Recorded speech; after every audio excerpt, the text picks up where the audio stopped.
병원 로비 구두를 닦던 노인 앞에 명품 구두가 던져졌습니다. 돈 몇 푼 벌겠다고 남의 신발이나 만지는 인생. 참 불쌍하네요.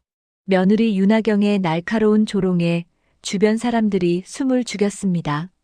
하지만 노인은 천천히 고개를 들어 그녀의 눈을 똑바로 바라봤습니다. 이 구두 참 비싸 보이네요. 하지만 닦는 건 제 손입니다. 노인의 목소리는 낮았지만 묘한 권위가 깃들어 있었습니다. 어떤 손이 더 귀한지 언젠간 알게 될 겁니다. 순간 로비의 공기가 멎었고 윤하경은 할 말을 잃었습니다. 복도 저편에서 이 장면을 지켜보던 이사장 한지훈의 가슴이 두근거렸습니다. 저 사람 단순한 구두 닦기가 아니다. 오늘의 사연 시작합니다. 시작하기 전에 구독과 좋아요 간절히 부탁드립니다. 늦은 겨울 아침 병원 로비에는 사람들의 발걸음 소리가 끊임없이 울려 퍼지고 있었습니다. 새하얀 복도를 오가는 의사들, 불안한 표정으로 진료실을 찾는 환자들, 그리고 그 모든 발걸음 사이에서 묵묵히 자신의 자리를 지키고 있는 한 남자가 있었습니다. 바로 박기태, 68살의 구두닦기였습니다. 박기태는 병원 로비 구석진 자리에 작은 나무 의자 하나와 낡은 구두 수선함을 펼쳐놓고 있었습니다. 손님이 오면 허리를 굽혀 인사를 했고 구두를 받아들면 정성스럽게 닦기 시작했습니다. 박기태의 손은 세월의 흔적으로 가득했습니다. 거칠고 주름투성이인 손이었지만 신기하게도 박기태의 손을 거친 구두는 언제나 거울처럼 빛이 났습니다. 마치 새 구두처럼 말이죠. 아침부터 몇몇 손님들이 다녀갔습니다.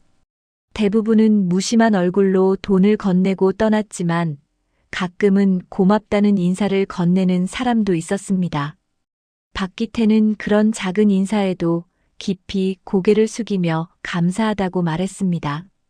그렇게 오전 시간이 흘러갔고 점심때가 되어갈 무렵이었습니다. 로비 한쪽에서 높은 구두 굽소리가 또각또각 울려왔습니다. 박기태는 고개를 들어 그쪽을 바라보았습니다.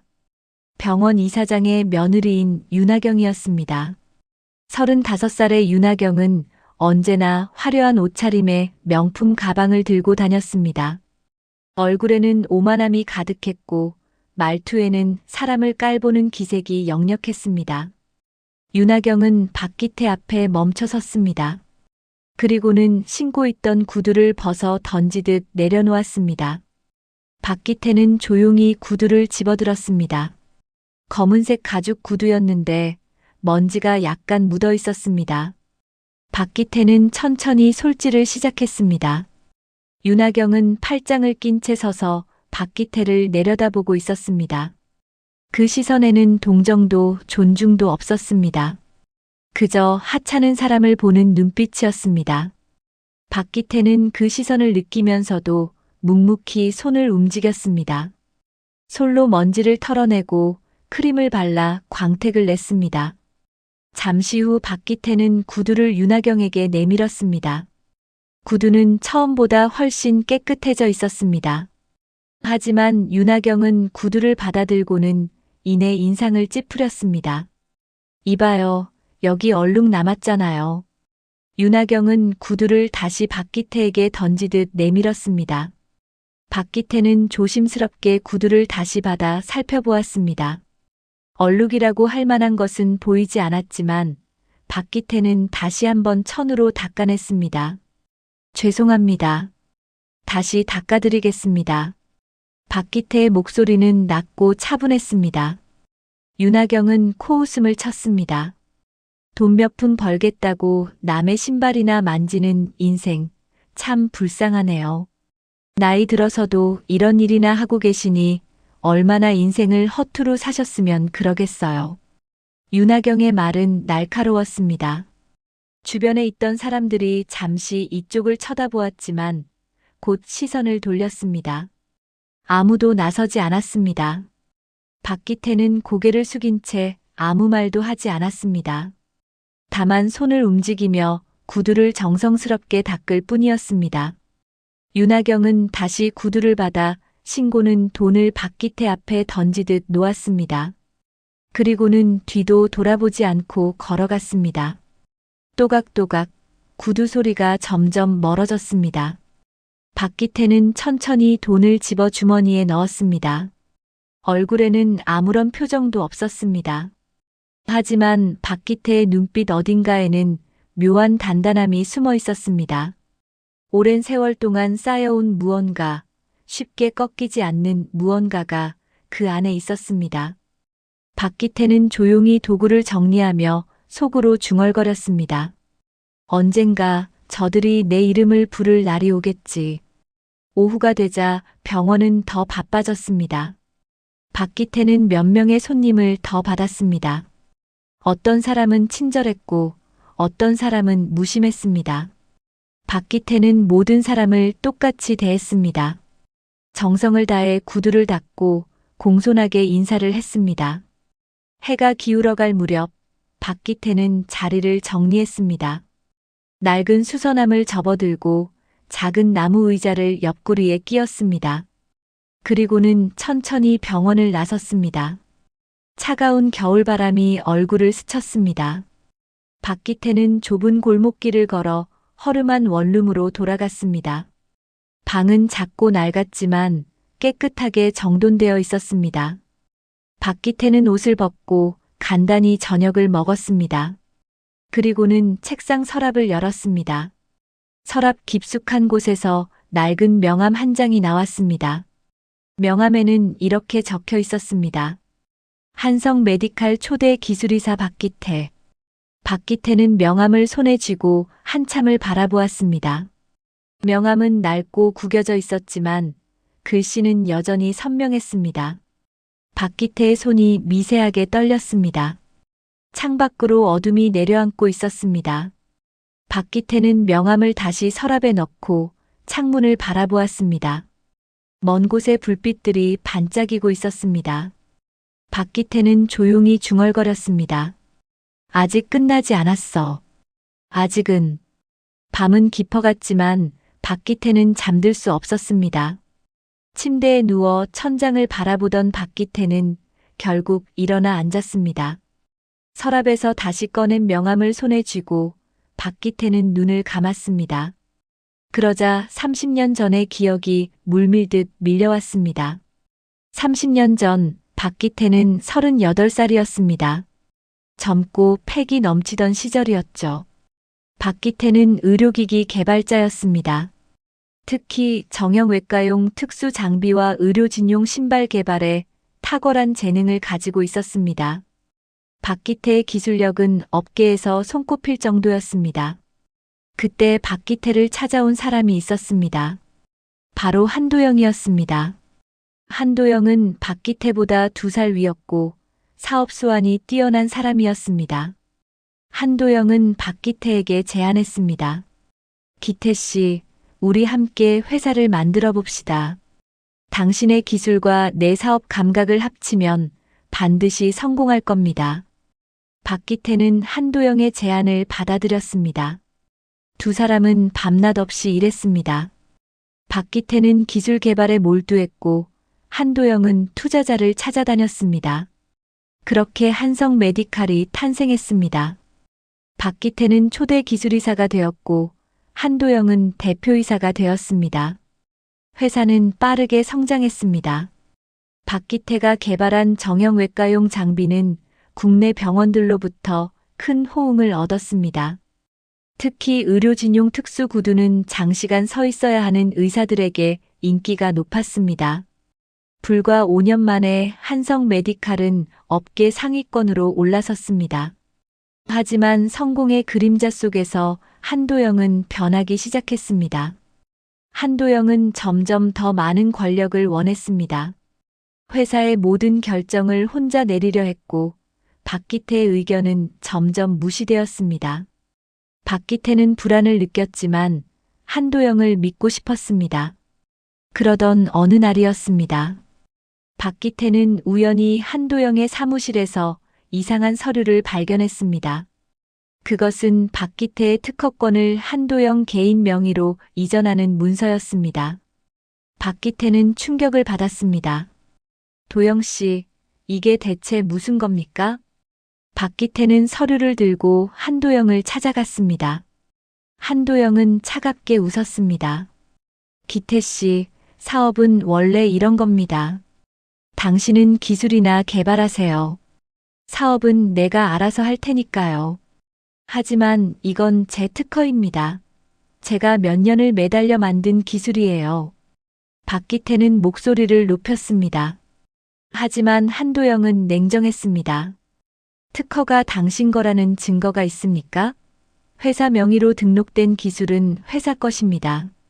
그리고 회사는 내가 운영하고 있죠. 박기태는 할 말을 잃었습니다. 한도영의 말이 법적으로 맞았기 때문입니다. 박기태는 너무 순진했습니다. 계약서를 꼼꼼히 확인하지 않았고 한도영을 전적으로 믿었습니다. 며칠 후 더 충격적인 일이 벌어졌습니다. 박기태는 갑자기 횡령 혐의로 고발당했습니다. 한도영이 조작한 증거였습니다. 회사 자금을 빼돌렸다는 누명을 쓴 박기태는 순식간에 범죄자 취급을 받았습니다.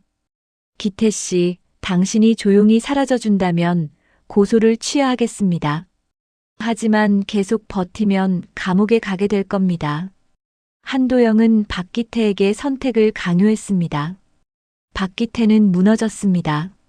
아내와 어린 딸이 있었습니다.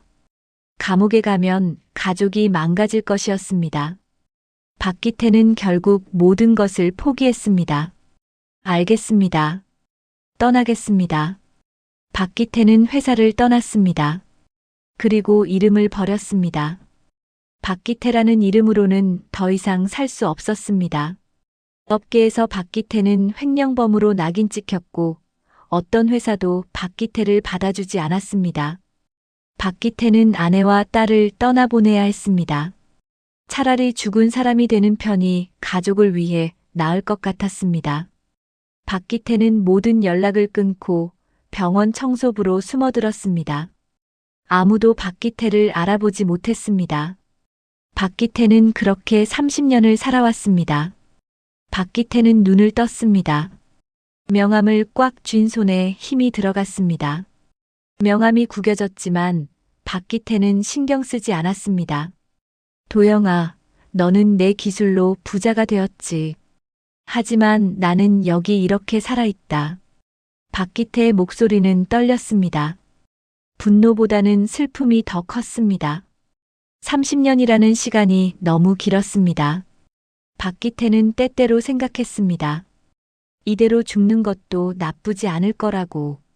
하지만 무언가가 박기태를 붙들고 있었습니다. 박기태는 일어나 작은 거울 앞에 섰습니다. 거울 속의 박기태는 늙고 초라했습니다. 주름진 얼굴, 굽은 등, 거친 손. 하지만 눈빛만은 여전히 살아있었습니다. 내 이름 다시 찾겠다. 박기태는 거울 속의 자신에게 말했습니다. 이번엔 그 어떤 수모도 두렵지 않다. 나는 이미 모든 것을 잃었으니까. 더 이상 잃을 것도 없다. 박기태는 명함을 다시 서랍에 넣었습니다. 그리고 침대에 누웠습니다. 이번에는 잠이 왔습니다. 박기태의 얼굴에는 묘한 평온함이 깃들어 있었습니다. 마치 오랜 방황 끝에 길을 찾은 사람처럼 말이죠. 밖에서는 차가운 겨울바람이 불고 있었습니다. 하지만 박기태의 마음속에는 작은 불씨가 살아나고 있었습니다. 그 불씨는 작았지만 꺼지지 않았습니다. 다음 날 아침 박기태는 평소처럼 병원으로 출근했습니다. 구두 수선함을 들고 로비 구석 자리에 앉았습니다. 아침 햇살이 유리창을 통해 들어왔지만 박기태의 마음은 여전히 무겁고 복잡했습니다. 어젯밤 되살아난 기억들이 머릿속을 떠나지 않았습니다. 손님 몇 명이 다녀갔습니다. 박기태는 기계적으로 구두를 닦았습니다. 손은 움직이고 있었지만 정신은 다른 곳에 가 있었습니다. 그때였습니다. 복도 저편에서 비명소리가 들려왔습니다. 누구 없어요. 사람 살려요. 박기태는 고개를 들었습니다. 사람들이 복도 한쪽으로 달려가고 있었습니다. 박기태도 일어나 그쪽으로 향했습니다. 복도 중간쯤에 노인 한 분이 쓰러져 있었습니다. 70대쯤 되어 보이는 노인이었습니다. 얼굴이 창백했고 숨을 헐떡이고 있었습니다. 의사 선생님, 빨리 의사 선생님 좀 불러주세요. 주변 사람들이 소리쳤습니다. 간호사 한 명이 달려왔지만 의사는 아직 오지 않았습니다. 박기태는 노인 옆에 무릎을 꿇고 앉았습니다. 괜찮으세요? 조금만 참으세요. 곧 의사 선생님이 오실 겁니다. 박기태는 노인의 손을 잡았습니다. 노인의 손은 차갑고 떨리고 있었습니다. 노인은 박기태를 바라보며 힘겹게 말했습니다. 고맙소. 고마워요. 잠시 후 의사가 도착했고 노인은 응급실로 옮겨졌습니다. 박기태는 자리에서 일어서려다 문득 노인의 발을 보았습니다. 노인이 신고 있던 구두였습니다. 검은색 가죽 구두였는데 특이한 형태를 하고 있었습니다. 박기태의 심장이 두근거리기 시작했습니다. 박기태는 노인의 구두를 자세히 들여다보았습니다. 구두 밑창의 패턴, 측면의 곡선, 뒤꿈치 부분의 특수 설계. 모든 것이 낯익었습니다. 아니, 낯익은 정도가 아니었습니다. 이 구두, 내 손으로 만든 건데. 박기태는 중얼거렸습니다. 손이 떨렸습니다. 30년 전 박기태가 직접 디자인하고 개발했던 의료진용 특수 구두였습니다. 장시간 서서 근무하는 의사들을 위해 만든 구두였죠. 발의 피로를 줄이고 허리 부담을 덜어주는 특수 밑창 구조가 핵심이었습니다. 박기태는 천천히 일어섰습니다. 주변을 둘러보니 지나가는 의사들의 발이 보였습니다. 박기태는 그들의 구두를 하나하나 살펴보았습니다. 놀랍게도 여러 명이 똑같은 형태의 구두를 신고 있었습니다. 박기태가 만든, 박기태가 디자인한 그 구두를 말입니다. 아직도 쓰고 있구나. 박기태는 충격을 받았습니다. 한성 메디칼은 30년이 지난 지금도 박기태의 기술로 돈을 벌고 있었습니다. 박기태의 설계, 박기태의 특허, 박기태의 땀으로 만들어진 제품으로 말이죠. 박기태는 가슴이 답답해졌습니다. 박기태는 자리로 돌아왔지만 더 이상 일손이 잡히지 않았습니다. 머릿속이 복잡했습니다. 그때 한 가지 생각이 떠올랐습니다. 이 병원은 한성 메디칼의 주요 거래처였습니다. 그렇다면 이곳 어딘가에 한성 메디칼 관련 자료가 있을지도 모른다는 생각이 들었습니다. 오후가 되자 박기태는 자리를 정리했습니다. 그리고 병원 지하로 향했습니다. 청소부로 일하며 병원 구석구석을 알게 된 박기태는 지하에 오래된 창고가 있다는 것을 알고 있었습니다. 그곳에는 버려진 서류들과 오래된 물건들이 쌓여 있었습니다. 지하 복도는 어두웠습니다. 형광등이 깜빡거렸고 공기는 축축했습니다. 박기태는 창고 문을 열었습니다. 먼지 냄새가 코를 찔렀습니다. 박기태는 손전등을 켜고 안으로 들어갔습니다. 창고 안은 온통 상자와 서류 더미로 가득했습니다. 박기태는 하나씩 뒤지기 시작했습니다. 대부분은 쓸모없는 행정 서류들이었습니다. 하지만 박기태는 포기하지 않았습니다. 1시간, 2시간이 지났습니다. 그때였습니다. 구석진 선반 뒤에서 낡은 상자 하나를 발견했습니다. 박기태는 상자를 꺼내 열었습니다. 안에는 오래된 파일 몇 개가 들어 있었습니다. 박기태는 파일을 하나씩 꺼내 살펴보았습니다. 그리고 그 순간 박기태의 손이 멈췄습니다. 파일 한 장에 익숙한 글씨가 보였습니다. 박기태 특허 001 초기 기술 설계도. 박기태의 눈이 커졌습니다. 손이 심하게 떨렸습니다. 박기태는 서류를 펼쳤습니다. 그것은 30년 전 박기태가 직접 그린 설계도였습니다.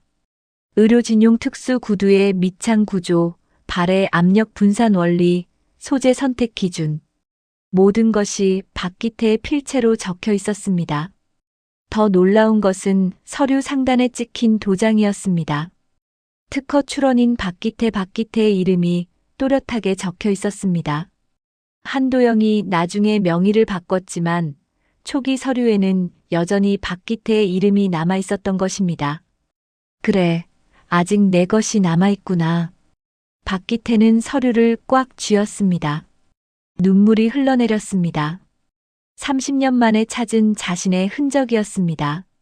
박기태의 이름, 박기태의 기술, 박기태의 존재를 증명하는 증거였습니다. 박기태는 서류를 조심스럽게 접어 품속에 넣었습니다. 그리고 상자를 더 뒤졌습니다.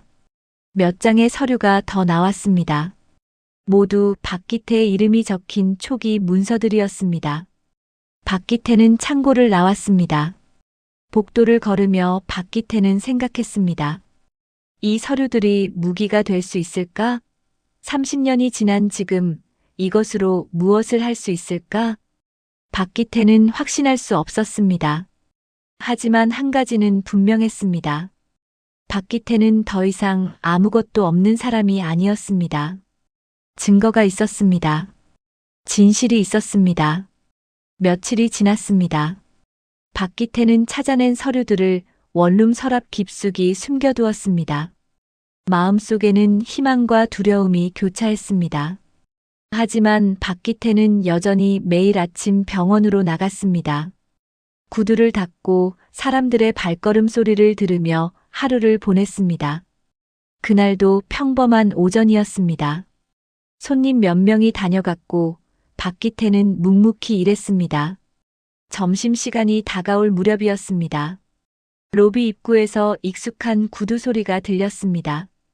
또각또각 날카로운 소리였습니다. 윤하경이었습니다.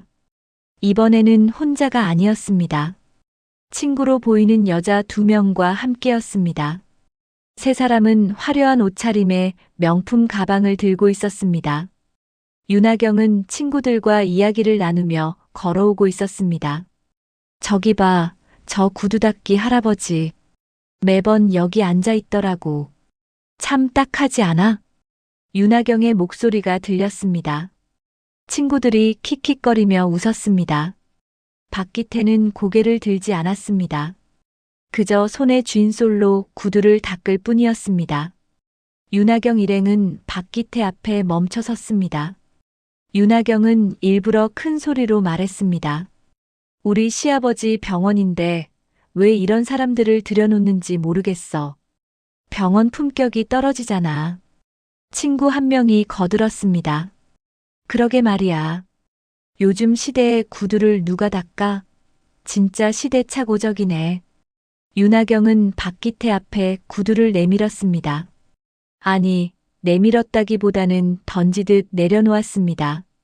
구두가 바닥에 떨어지며 소리를 냈습니다. 닦아요, 빨리. 우리 바쁘니까. 박기태는 천천히 구두를 집어들었습니다. 손님이니까 일을 해야 했습니다. 박기태는 묵묵히 솔질을 시작했습니다. 윤하경은 팔짱을 끼고 박기태를 내려다보며 친구들에게 말했습니다. 이 사람 있잖아. 진짜 웃긴 게 말이야. 한 번은 내가 얼룩났다고 했더니 말대답도 안 하더라고. 완전 벙어리 같아. 친구들이 웃었습니다. 박기태는 아무 말 없이 구두를 닦았습니다. 하지만 박기태의 손이 미세하게 떨리고 있었습니다. 윤하경은 계속 말을 이어갔습니다. 근데 있잖아. 이런 사람들 보면 불쌍하다는 생각도 들어. 젊었을 때 뭘 했길래 늙어서 구두나 닦고 있을까? 분명히 인생을 망쳐서 그런 거겠지. 박기태의 손이 멈췄습니다. 천천히 고개를 들었습니다. 박기태의 눈빛이 윤하경을 향했습니다. 윤하경은 박기태의 눈빛을 마주쳤습니다. 순간 묘한 기분이 들었지만 윤하경은 무시했습니다. 왜요? 기분 나빠요?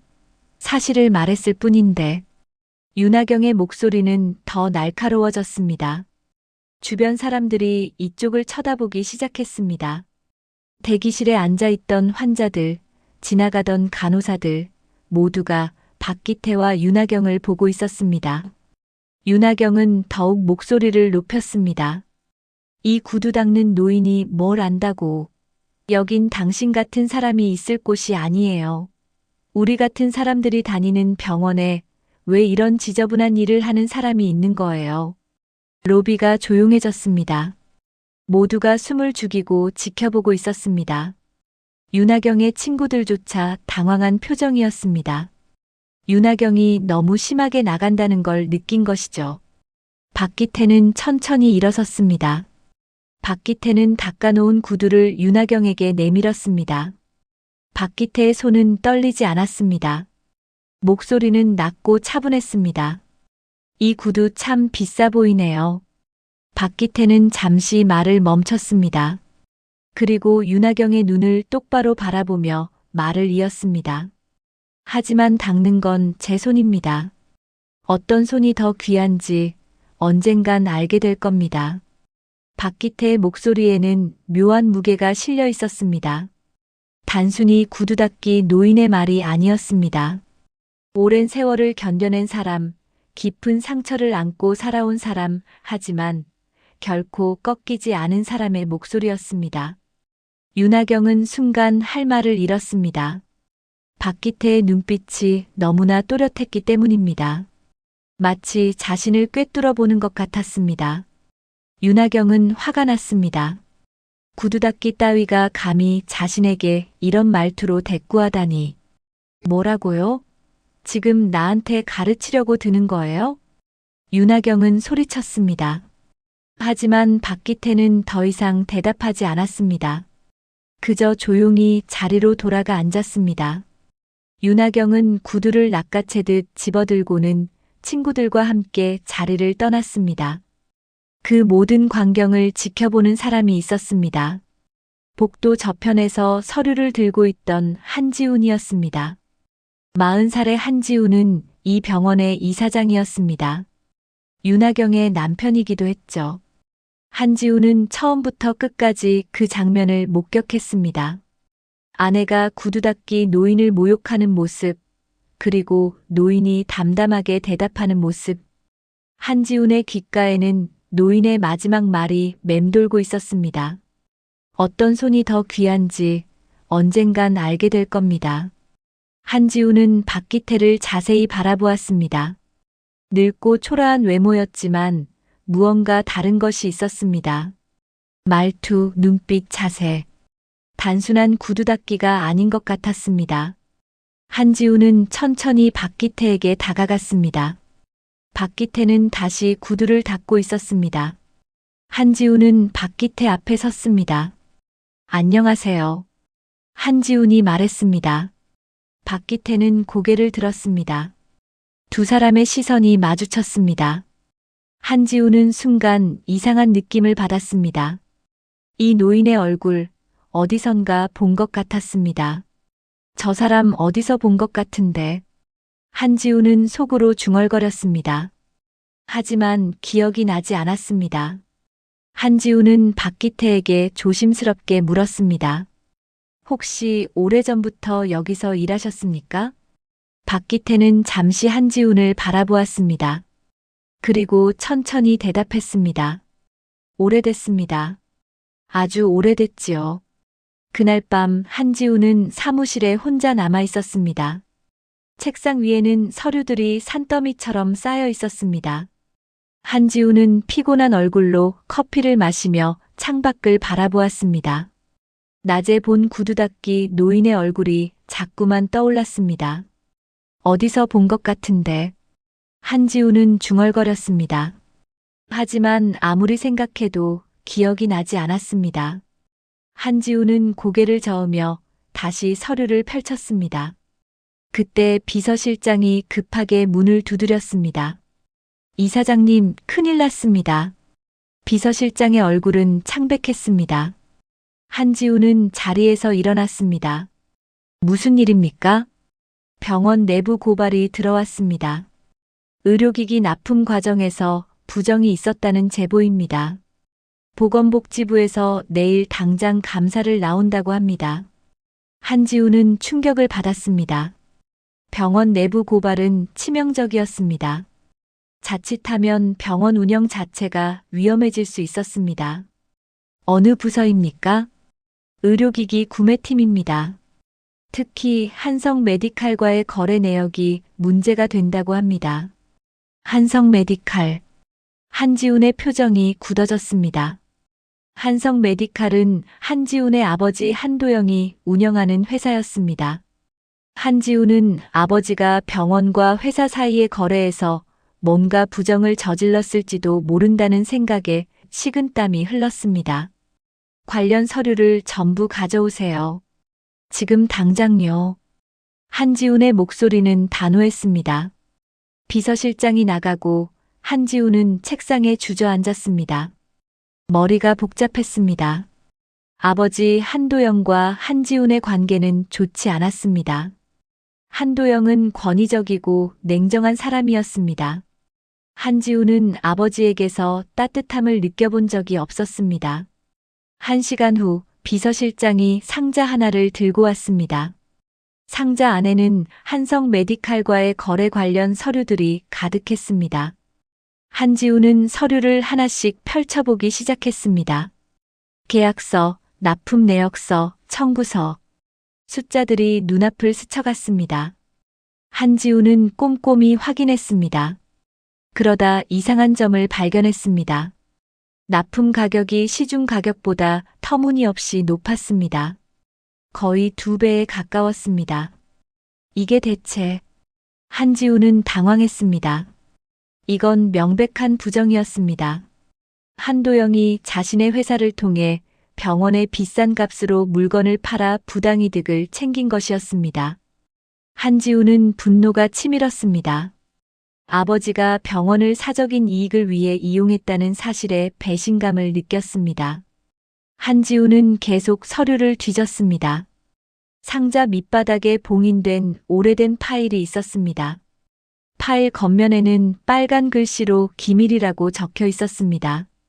한지훈은 봉인을 뜯었습니다. 파일을 펼치는 순간 한지훈의 손이 멈췄습니다. 첫 장에 적힌 제목이 눈에 들어왔습니다. 박기태 공동 창립 계약서. 박기태. 한지훈은 그 이름을 소리내어 읽었습니다. 어디선가 들어본 이름 같았습니다. 한지훈은 서류를 자세히 읽기 시작했습니다. 계약서에는 30년 전 한성 메디칼이 설립될 당시의 내용이 적혀 있었습니다. 공동 창립자는 2명이었습니다. 한도영과 박기태. 두 사람은 지분을 반반씩 나누기로 했고 한도영은 경영을, 박기태는 기술 개발을 맡기로 했습니다. 한지훈은 숨이 막히는 것 같았습니다. 아버지가 혼자 회사를 세웠다고 알고 있었는데 공동 창립자가 있었다는 사실이 충격이었습니다. 더 놀라운 것은 다음 장이었습니다. 지분 이전 합의서라는 제목의 문서였습니다. 내용을 읽던 한지훈의 얼굴이 점점 굳어졌습니다.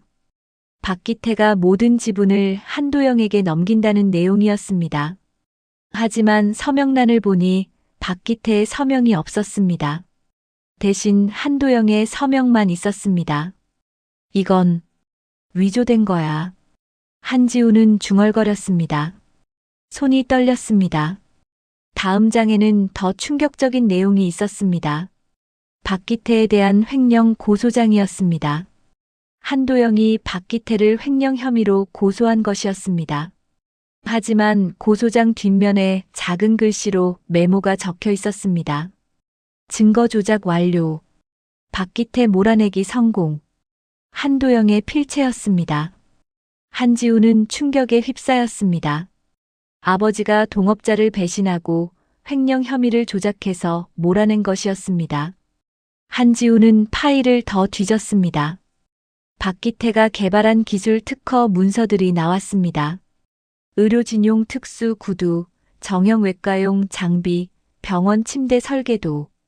모든 것이 박기태의 이름으로 되어 있었습니다. 한성 메디칼의 핵심 기술은 전부 박기태의 것이었습니다. 한도영은 박기태의 기술로 30년간 돈을 벌어온 것이었습니다. 한지우는 책상에 주저앉았습니다. 머리가 어지러웠습니다. 아버지가 이런 사람이었다니. 한지우는 믿을 수 없었습니다. 그때 낮에 본 구두 닦기 노인의 얼굴이 다시 떠올랐습니다. 설마 그 구두 닦기 노인이. 한지우는 벌떡 일어났습니다. 파일에 박기태의 오래된 사진이 붙어 있었습니다. 30년 전의 사진이었지만 눈빛만큼은 또렷했습니다. 한지우는 그 눈빛을 알아보았습니다. 낮에 본 구두 닦기 노인의 눈빛과 똑같았습니다. 한지우는 서류를 들고 밖으로 뛰쳐나갔습니다. 시계를 보니 밤 11시였습니다. 병원은 조용했습니다. 한지우는 지하로 내려갔습니다. 청소부들이 쉬는 공간이 지하에 있었습니다. 지하실 복도는 어두웠습니다.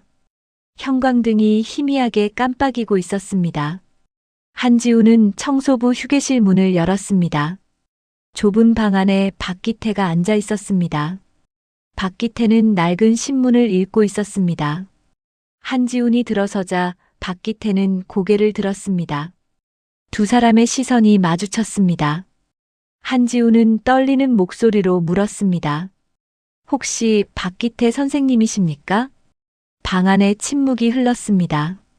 박기태는 천천히 신문을 내려놓았습니다. 그리고 담담하게 미소 지었습니다. 그 미소에는 슬픔과 안도가 섞여 있었습니다. 이제야 내 이름을 부르는구나. 박기태의 목소리는 조용했지만 깊은 울림이 있었습니다. 한지우는 그 자리에 서서 울컥했습니다. 30년 동안 구두를 닦으며 살아온 사람. 자신의 이름조차 잃어버린 채 살아온 사람. 그 모든 세월이 한지훈의 가슴을 무겁게 짓눌렀습니다. 지하실 휴게실에서 한지훈과 박기태는 밤새 이야기를 나눴습니다. 박기태는 30년 전의 일을 차분하게 들려주었습니다. 한도영의 배신, 조작된 횡령 혐의, 잃어버린 가족. 한지훈은 듣는 내내 주먹을 불끈 쥐었습니다. 선생님, 저를 믿어주십시오. 제가 반드시 선생님의 이름을 되찾아드리겠습니다. 한지훈의 목소리는 단호했습니다. 박기태는 고개를 끄덕였습니다. 처음으로 누군가가 자신을 믿어주고 있었습니다. 일주일이 흘렀습니다. 한지훈은 비밀리에 변호사를 만났습니다. 박기태가 찾아낸 서류들과 한지훈이 발견한 문서들을 모두 검토했습니다. 변호사는 확신에 찬 표정으로 말했습니다. 충분합니다. 이 서류들이면 박기태 선생님이 진짜 창립자였다는 것을 증명할 수 있습니다. 한지훈은 이사회를 소집했습니다. 한성 메디칼의 부정 거래건을 논의한다는 명목이었습니다. 한도영도 참석하게 되어 있었습니다. 이사회 날짜가 정해졌습니다. 그날 아침 박기태는 평소처럼 일어났습니다. 하지만 오늘은 달랐습니다. 박기태는 서랍에서 30년 동안 간직해온 명함을 꺼냈습니다. 손가락으로 명함을 쓰다듬었습니다. 오늘이구나. 드디어 오늘이야. 박기태의 목소리는 떨렸습니다. 두려움과 기대가 뒤섞인 목소리였습니다. 박기태는 청소부 옷을 입었습니다.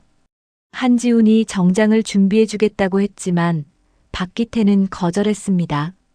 아닙니다. 이 모습 그대로 가겠습니다. 내가 30년을 어떻게 살아왔는지 보여주고 싶습니다. 오전 10시 병원 최상층에 있는 대회의실에 사람들이 모이기 시작했습니다. 이사들, 변호사들, 그리고 한도영. 70을 넘긴 한도영은 여전히 카리스마가 넘쳤습니다. 회색 정장을 말끔하게 차려입은 한도영은 회의실 상석에 앉았습니다. 한도영의 옆에는 윤하경이 앉아 있었습니다. 윤하경은 화려한 드레스를 입고 있었습니다. 시아버지를 보필하러 온 것이었죠. 윤하경의 얼굴에는 오만함이 가득했습니다. 회의가 시작되었습니다. 한지훈이 일어섰습니다. 오늘 이사회를 소집한 이유는 중대한 사안을 발표하기 위함입니다. 한성 메디칼과의 거래에서 부정이 있었다는 내부 고발이 있었습니다. 회의실이 술렁거렸습니다. 한도영의 얼굴이 굳어졌습니다. 그리고 조사 과정에서 더 충격적인 사실을 발견했습니다. 한지훈은 잠시 말을 멈췄습니다. 그리고 회의실 문을 향해 고개를 끄덕였습니다. 문이 천천히 열렸습니다. 청소부 복장의 박기태가 들어섰습니다. 낡은 작업복에 구두 수선함을 든 모습이었습니다. 회의실이 순간 조용해졌습니다. 사람들은 어리둥절한 표정으로 박기태를 바라보았습니다. 저 사람이 왜 여기에? 청소부잖아. 무슨 일이야? 웅성거리는 소리가 퍼졌습니다. 윤하경은 얼굴이 하얗게 질렸습니다. 자신이 그토록 모욕했던 구두닦이 노인이 이사회실에 들어온 것입니다. 한도영은 박기태를 보는 순간 얼굴이 창백해졌습니다. 기태? 한도영의 목소리가 떨렸습니다. 30년 만에 보는 얼굴이었습니다. 늙고 초라한 모습이었지만 한도영은 단번에 알아봤습니다. 한지훈이 일어나 크게 말했습니다. 여러분, 이분을 소개하겠습니다. 이분이 바로 한성 메디칼의 진짜 창립자 박기태 회장님이십니다. 회의실이 폭발했습니다. 사람들이 소리쳤습니다. 무슨 소리야? 말도 안 돼. 한도영 회장이 창립자 아니었어? 한지훈은 차분하게 서류 뭉치를 꺼냈습니다. 그리고 스크린에 문서를 띄웠습니다. 첫 번째 문서는 공동 창립 계약서였습니다. 한도영과 박기태의 서명이 또렷했습니다. 30년 전 한성 메디칼은 두 사람이 함께 세운 회사였습니다. 한도영 씨와 박기태 씨. 하지만 한도영 씨는 박기태 씨를 배신하고 회사를 독차지했습니다. 한지훈은 다음 문서를 보여주었습니다. 조작된 횡령 증거, 위조된 지분 이전 합의서, 그리고 한도영이 직접 쓴 메모. 증거 조작 완료. 스크린에 한도영의 필체가 크게 비쳤습니다. 회의실이 충격에 휩싸였습니다. 한도영은 자리에서 벌떡 일어났습니다. 이건 조작이야.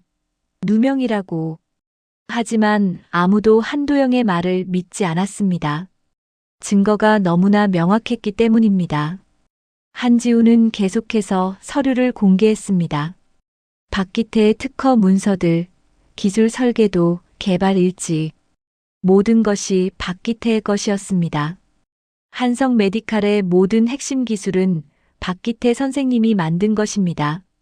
의료진용 특수 구두, 정형외과 장비, 병원 침대.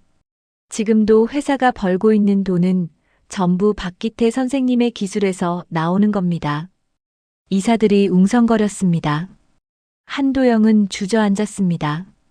윤하경은 손으로 입을 막았습니다.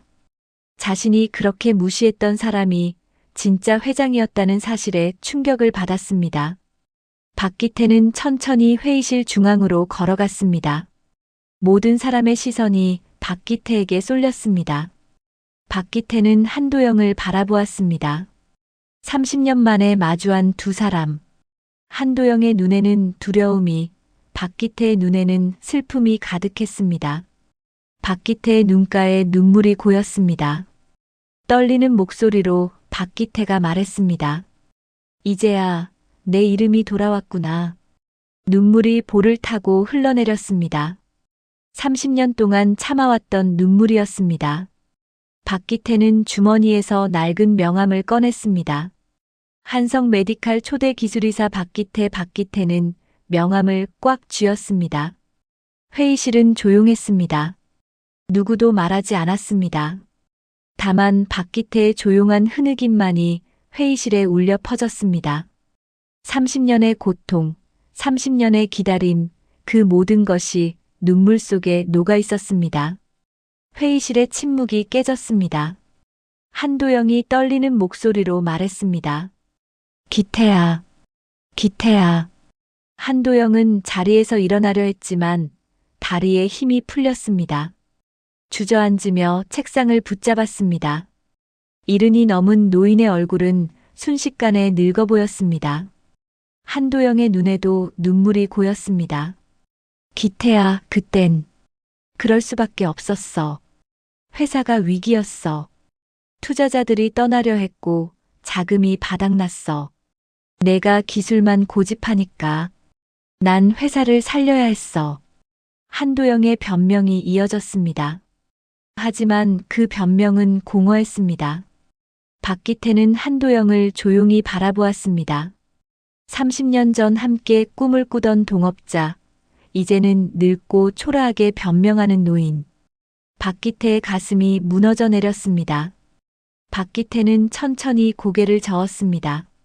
도영아, 아니 한도영 회장. 박기태의 목소리는 낮고 차분했습니다. 그대는 회사를 얻었지만 사람을 잃었지. 나를 잃었고 동료들을 잃었고 무엇보다 그대 자신을 잃었어. 박기태는 회의실을 둘러보았습니다. 이사들, 변호사들 모두가 숨죽이며 듣고 있었습니다. 30년 동안 나는 매일 아침 일어나면서 생각했습니다. 복수해야 한다고. 한도영을 무너뜨려야 한다고. 하지만 구두를 닦으면서 깨달았습니다. 박기태는 손에 쥔 구두 수선함을 내려다보았습니다. 복수는 나를 더 비참하게 만들 뿐이라는 걸. 분노는 나를 집어삼킬 뿐이라는 걸. 그래서 나는 기다렸습니다. 진실이 드러날 날을. 박기태는 한지훈을 바라보았습니다. 그리고 이렇게 누군가 진실을 찾아줬습니다. 한 회장의 아들이 말이죠. 한도영은 고개를 들어 아들 한지훈을 바라보았습니다. 한지훈은 아버지를 똑바로 쳐다보았습니다. 실망과 분노가 뒤섞인 눈빛이었습니다. 한도영은 아들의 시선을 견디지 못하고 고개를 떨구었습니다. 박기태는 변호사에게 고개를 끄덕였습니다. 변호사가 서류를 펼쳤습니다. 박기태 선생님은 한성 메디칼에 대한 모든 권리를 법정에 넘기기로 결정하셨습니다. 법원이 공정하게 판단하도록 말입니다. 회의실이 다시 술렁거렸습니다. 이사 한 명이 물었습니다. 그럼 회사 지분은 어떻게 되는 겁니까? 박기태가 대답했습니다. 법이 정한 대로 하면 됩니다. 나는 복수를 위해 산 게 아닙니다. 정의를 돌려놓으려 했을 뿐입니다. 박기태의 말에 회의실은 조용해졌습니다. 복수가 아닌 정의. 그 말의 무게가 사람들의 가슴을 눌렀습니다. 박기태는 한도영에게 다가갔습니다. 한도영은 고개를 들지 못하고 떨고 있었습니다. 도영아, 나는 그대를 용서합니다. 박기태의 말에 한도영은 고개를 번쩍 들었습니다. 믿을 수 없다는 표정이었습니다. 하지만 용서가 면죄부는 아닙니다. 그대가 한 일에 대한 대가는 치러야 합니다. 법이, 사회가, 그리고 그대 자신의 양심이 그대를 심판할 겁니다. 한도영은 눈물을 흘리며 고개를 숙였습니다. 몸이 부들부들 떨렸습니다. 30년 동안 짓눌러왔던 죄책감이 한꺼번에 쏟아져 나왔습니다. 그때였습니다. 윤하경이 자리에서 벌떡 일어났습니다. 윤하경은 비틀거리며 박기태 앞으로 왔습니다. 그리고 무릎을 꿇었습니다. 화려한 드레스가 바닥에 흩어졌습니다. 회장님, 아니 선생님, 저를 용서해 주세요. 윤하경의 목소리는 떨렸습니다. 얼굴은 눈물범벅이었습니다. 교만하고 오만했던 모습은 온데간데 없었습니다. 제가 정말 죄송합니다. 선생님께 그렇게 함부로 대했던 제가 정말 죄송합니다. 윤하경은 바닥에 이마를 박으며 울었습니다. 어깨가 들썩였습니다. 지난날 박기태에게 했던 모욕적인 말들, 무시했던 행동들이 머릿속을 스쳤습니다. 윤하경은 자신이 얼마나 추악한 사람이었는지 깨달았습니다. 선생님, 저는 사람을 겉모습으로만 판단했습니다. 돈으로, 지위로만 사람을 평가했습니다. 제가 정말 잘못했습니다. 윤하경의 목소리는 절규에 가까웠습니다. 박기태는 윤하경을 내려다보았습니다. 박기태의 눈빛에는 분노도 증오도 없었습니다. 그저 깊은 슬픔만이 있을 뿐이었습니다. 박기태는 주머니에서 낡은 천 하나를 꺼냈습니다. 30년 동안 구두를 닦을 때 사용했던 수건이었습니다. 박기태는 그 수건을 윤하경에게 건넸습니다. 이제는 당신이 닦아보시오. 박기태의 목소리는 부드러웠습니다. 내 구두가 아니라 당신의 마음을. 윤하경은 떨리는 손으로 수건을 받았습니다. 낡고 거친 천이었습니다. 하지만 그 천에는 박기태의 30년이 배어 있었습니다. 땀과 눈물과 고통이 스며 있었습니다. 윤하경은 수건을 가슴에 안고 소리내어 울었습니다. 박기태는 천천히 몸을 돌렸습니다. 회의실을 향해 마지막으로 말했습니다. 여러분, 오늘 제가 여기 선 이유는 단 하나입니다. 진실은 반드시 드러난다는 것을 보여주기 위함입니다. 아무리 깊이 숨겨도, 아무리 오래 묻어도 진실은 언젠가 빛을 봅니다. 박기태는 구두 수선함을 집어들었습니다. 저는 다시 제자리로 돌아가겠습니다. 로비 구석, 제가 30년 동안 지켰던 그 자리로 말입니다. 왜냐하면 그곳에서 저는 배웠으니까요. 겸손을, 인내를, 그리고 용서를 말입니다. 박기태는 회의실 문을 향해 걸어갔습니다. 한지훈이 급히 다가왔습니다. 선생님, 어디 가십니까? 이제 선생님의 자리를 찾으셔야 합니다. 박기태는 고개를 저었습니다. 아닙니다. 내 자리는 저기 사람들의 구두를 닦는 그곳입니다. 그곳에서 나는 진짜 나를 찾았으니까요. 박기태는 문을 열고 나갔습니다. 회의실에 남은 사람들은 아무도 움직이지 않았습니다. 박기태의 뒷모습이 복도 저편으로 사라질 때까지 모두가 그저 바라만 보았습니다. 계절이 바뀌었습니다. 차가운 겨울이 지나고 봄이 찾아왔습니다. 병원 로비에는 따뜻한 햇살이 유리창을 통해 스며들고 있었습니다. 창밖으로는 벚꽃이 피어나고 있었습니다. 새 생명이 움트는 계절이었습니다. 박기태는 여전히 로비 구석 자리에 앉아 있었습니다. 하지만 예전과는 달라진 것이 있었습니다. 사람들이 박기태를 보는 눈빛이 변했습니다. 지나가던 의사들이 고개를 숙여 인사했고 간호사들은 따뜻한 미소를 보냈습니다. 환자들도 박기태에게 존경의 눈빛을 보냈습니다. 이사회 이후 박기태의 이야기는 병원 전체에 퍼졌습니다. 구두닦이 노인이 한성 메디칼의 진짜 창립자였다는 사실, 30년 동안 숨어 살았던 이야기. 사람들은 박기태를 보며 숙연해졌습니다. 인생의 무게를, 시간의 깊이를 느꼈습니다. 한도영은 모든 직책에서 물러났습니다. 검찰 조사를 받았고 횡령과 사기 혐의로 기소되었습니다. 재판이 진행 중이었습니다. 한도영은 빠르게 늙어갔습니다. 죄책감과 후회가 한도영을 짓눌렀습니다. 윤하경은 변했습니다. 화려한 옷차림을 버리고 병원에서 봉사활동을 시작했습니다. 매일 아침 일찍 와서 환자들을 돕고 청소를 도왔습니다. 윤하경은 박기태에게 배우고 싶었습니다. 진짜 삶을, 진짜 겸손을 말입니다. 한지훈은 박기태에게 여러 번 제안했습니다. 회사 고문으로 모시겠다고, 명예회장 자리를 드리겠다고. 하지만 박기태는 모두 거절했습니다. 아닙니다.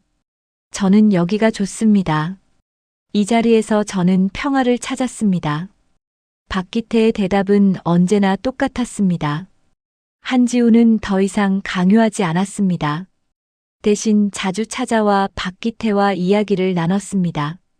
박기태는 한지훈에게 아버지 같은 존재가 되었습니다. 그날도 평화로운 오후였습니다. 박기태는 구두를 닦고 있었습니다. 이번에는 손님의 구두가 아니었습니다. 박기태 자신의 구두였습니다. 낡고 해진 검은 구두. 30년을 함께한 구두였습니다. 박기태는 정성스럽게 솔질을 했습니다. 먼지를 털어내고 크림을 발랐습니다. 천으로 닦으며 광택을 냈습니다. 햇살이 구두에 반사되어 반짝였습니다. 마치 새 구두처럼 빛이 났습니다. 그때였습니다. 어린 소년 하나가 박기태 옆을 지나가다 멈춰 섰습니다. 6살쯤 되어 보이는 소년이었습니다. 소년은 호기심 가득한 눈으로 박기태를 바라보았습니다. 할아버지, 왜 구두를 그렇게 열심히 닦아요? 소년의 목소리는 맑고 순수했습니다. 박기태는 손을 멈추고 소년을 바라보았습니다. 소년의 눈에는 세상에 대한 궁금증이 가득했습니다. 박기태는 미소 지었습니다. 깊고 따뜻한 미소였습니다. 인생도 닦아야 빛이 나지. 박기태는 부드럽게 말했습니다. 소년은 고개를 갸우뚱했습니다. 인생이요? 인생도 닦아요? 박기태는 고개를 끄덕였습니다. 그렇단다. 아무리 더럽혀져도, 아무리 상처가 나도 마음으로 닦으면 다시 반짝인단다. 이 구두처럼 말이야. 박기태는 구두를 들어 보였습니다. 햇살에 반짝이는 구두를 보며 소년은 눈을 반짝였습니다. 와, 정말 반짝반짝하네요. 소년은 웃으며 뛰어갔습니다. 엄마를 부르는 소년의 목소리가 멀어졌습니다. 박기태는 그 모습을 바라보며 조용히 웃었습니다. 아이들에게는 여전히 희망이 있었습니다. 깨끗하고 순수한 미래가 있었습니다. 박기태는 다시 구두를 내려다보았습니다. 구두 표면에 자신의 얼굴이 비쳤습니다. 주름진 얼굴, 허연 머리 하지만 눈빛만은 여전히 맑았습니다. 박기태는 천천히 구두를 신었습니다. 그리고 일어섰습니다. 로비를 천천히 걸었습니다. 유리창 앞에 섰습니다. 창밖으로는 봄바람에 흩날리는 벚꽃잎이 보였습니다. 하늘은 맑고 푸르렀습니다. 박기태는 하늘을 바라보았습니다. 문득 30년 전이 떠올랐습니다. 모든 것을 잃었던 그날, 이름을 버려야 했던 그날. 하지만 박기태는 살아남았습니다. 구두를 닦으며 사람들을 섬기며 하루하루를 견뎌냈습니다. 그리고 이제 박기태는 자유로워졌습니다. 진실이 밝혀졌고 이름을 되찾았습니다. 하지만 더 중요한 것을 얻었습니다. 바로 평화였습니다. 마음의 평화, 영혼의 평화. 박기태는 자신의 발을 내려다보았습니다. 반짝이는 구두. 그 구두에는 봄 햇살이 비쳤습니다. 유리창을 통과한 빛이 구두 표면에서 반사되어 작은 무지개를 만들었습니다. 하늘빛이 구두 위에 선명하게 새겨졌습니다. 박기태는 조용히 중얼거렸습니다. 고맙습니다. 이 모든 날들에게. 박기태의 목소리는 떨렸습니다. 감사의 눈물이 볼을 타고 흘러내렸습니다. 고통스러웠던 날들, 외로웠던 밤들, 모욕당했던 순간들. 하지만 그 모든 것이 박기태를 여기까지 이끌었습니다. 진짜 자신을 찾게 해주었습니다. 로비를 걷던 사람들이 박기태를 바라보았습니다. 창가에 서서 눈물 흘리는 노인. 하지만 그 얼굴에는 슬픔이 아닌 평화가 있었습니다. 사람들은 조용히 지나갔습니다. 박기태만의 시간을 존중했습니다. 박기태는 천천히 자리로 돌아왔습니다. 구두 수선함을 정리했습니다. 도구들을 하나씩 닦으며 제자리에 놓았습니다. 30년 동안 함께했던 도구들. 이제 그 도구들도 쉴 시간이었습니다. 박기태는 의자에 앉았습니다. 로비를 바라보았습니다. 오가는 사람들, 울리는 발걸음 소리, 들려오는 대화 소리. 모든 것이 평범하고 일상적이었습니다. 하지만 박기태에게는 그 일상이 축복이었습니다. 햇살이 점점 기울어 갔습니다. 오후의 빛이 부드러워졌습니다. 박기태는 눈을 감았습니다. 따뜻한 햇살이 얼굴을 감쌌습니다. 박기태는 깊게 숨을 들이쉬었습니다. 봄 공기가 폐를 채웠습니다. 박기태는 미소 지었습니다. 조용하고 평화로운 미소였습니다. 이제 박기태는 알았습니다.